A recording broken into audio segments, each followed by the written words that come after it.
Hello, everybody watching this video. My name is Nicole Jones-Qandah, Director of World Partners, and I have the pleasure of being here with Dan Chapple, one of our Supervised Global Workers. And this week, as we've been talking about the work of our global workers around the world and in Canada, we've been focusing on the passage in 1 Corinthians 3, verse 6. I have planted, Apollos watered, but God gave the increase. And indeed, when we're working with God and trusting Him for multiplication, we each do our part, but we know that God is the one who's given the increase. So grateful to have Dan here. And Dan, could you tell us a little bit about this kind of emerging ministry that's grown out of Listowel, maybe how it started and how you've seen it grown? A number of Mexican couples, I think there were three couples that started attending the Listowel church, Listowel EMC, and they don't speak any English, or well, one of them is coming along fairly well, but most of them don't speak much English at all. So Pastor Carter reached out to me through some mutual friends, and he said, what would you have for resources that we could use to help these people? And so we met in Listowel. It was middle of winter. I remember that it was cold, and met in a coffee shop and had a great meeting. And we talked about our Semillas program, which is a discipleship and leadership training program for pastors as well as just for general congregants that we're using in Mexico.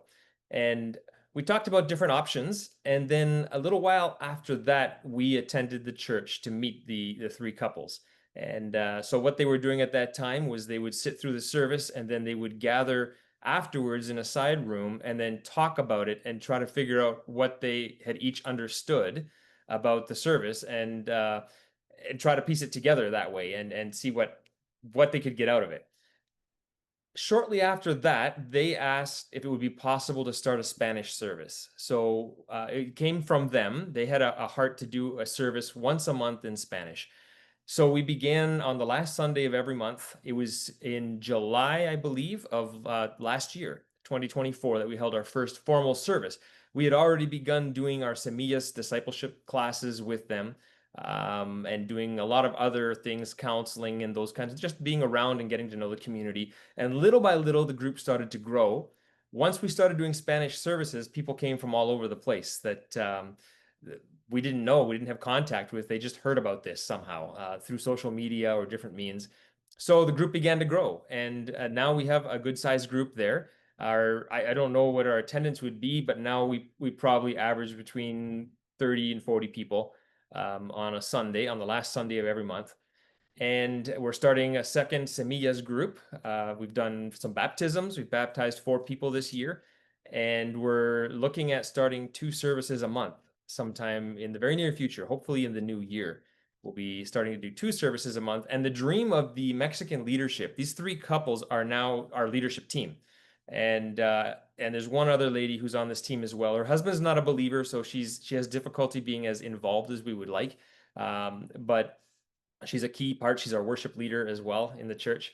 And they have a real heart to do services every Sunday, but we're not quite there yet. We're working towards that. We need to talk with the group and get an idea of what's the Lord doing and not run ahead of the Lord in this, but move at the pace that God's moving. Fantastic. And I know that we had a chance to talk to you and also your wife, Anne Marie. And for those that are watching, look out for your EMCC Together magazine that will come to you or your church, where there will be a bit more of a story about what God's doing in Listowel. But I wonder, Dan, just quickly, how you have seen this principle of 1 Corinthians 3, verse 6 kind of come to fruition in maybe the last 6 months, hearing about your leadership team. Paul has planted, Apollos watered, but God has given the increase. How have you seen that in this ministry that you've been involved in? Well, our group is very unique. They come from all over Latin America. I'm not sure how many countries are represented now. It began with just Mexicans, but now we have Cubans and we have Peruvians, Salvadorians, Nicaraguans, Guatemalans. I'm sure I'm missing a few that have come. And some of them come from a Christian background already. Some of them were strong believers before they came. Others sort of were nominal. They had a bit of experience with Christianity, but they may have a parent or a grandparent who had taught them about the Lord, but they'd never really followed up on that. And others are cold contacts. They're people that have had no contact with Christianity, really. So we have this mix of backgrounds all coming together, and then throw in the different theological backgrounds, and it gets a little bit exciting sometimes, trying to make sure that we're all on the same page. But we're seeing how God is bringing in some people who are already fairly strong, fairly equipped. They may not have been very well discipled, but their faith is solid. And so with these people, we're able to just do discipleship. They're already at that stage where they just need some solid grounding in the Word of God. And one of them said to me, "We're always told what to believe in Latin America, but this is the first time that we've been able to learn why we believe it." So they're really enjoying getting their roots into the Word of God and seeing why we believe what we believe. And then we have new believers that come, and they know nothing, and so and you can tell they're new believers just from their speech when they're talking to people, and sometimes you cringe a little bit, but it's that helping them grow from being babies up into mature Christianity. So we've got the whole gamut, and the Lord's working in all of their different lives and bringing them at different stages to our little group. Now, what's exciting about this for me is we have seasonal agricultural workers that are here for 3 to 4 months. We have temporary workers who could be here for 2 to 3 years. And most of those people would be men who are just here short term and they have families in Latin America. Then we have a whole group of refugees or people seeking refugee. Some of them already have permanent residency. So we have all these different types of people as well. And there's a lot of coming and going. So we're discipling and equipping people, and then they're going back home. So it's exciting that it's not like a typical church where we bring them in and we hope that they will stay and grow.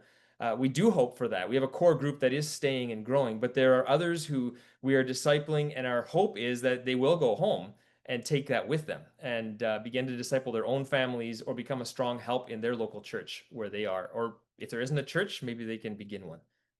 Multiplication's already sewn into the nature of the group that you're working with. That's really Yes. exciting, and gives us an opportunity to both celebrate what God's doing and pray for this seemingly really kind of strategic uh, grouping of people that's come together. And credit to Listowel, credit to the pastoral team for encouraging this. Grateful, Dan, for your time and for the chance to hear a little bit about what God is doing with the time that you guys are spending here in Canada. So thank Yeah. you.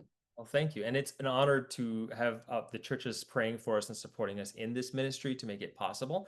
The Canadian church, the English-speaking church in Listowel, has been a very strong support for these well, they're not Mexican, they're Latins, Latinos.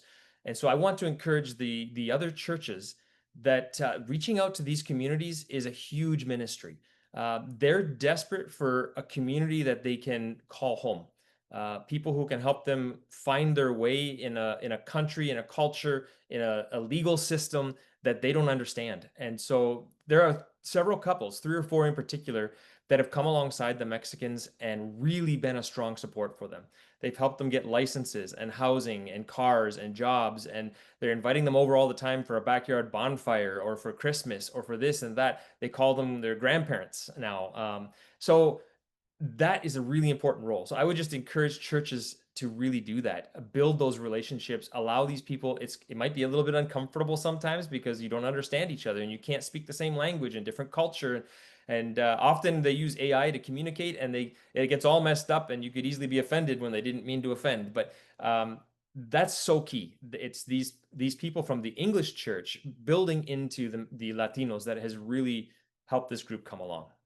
Brilliant. Thanks for that invitation and that challenge. And looking forward to more people getting connected with your ministry and reading about what God is doing. So thank you. Yeah, thank you.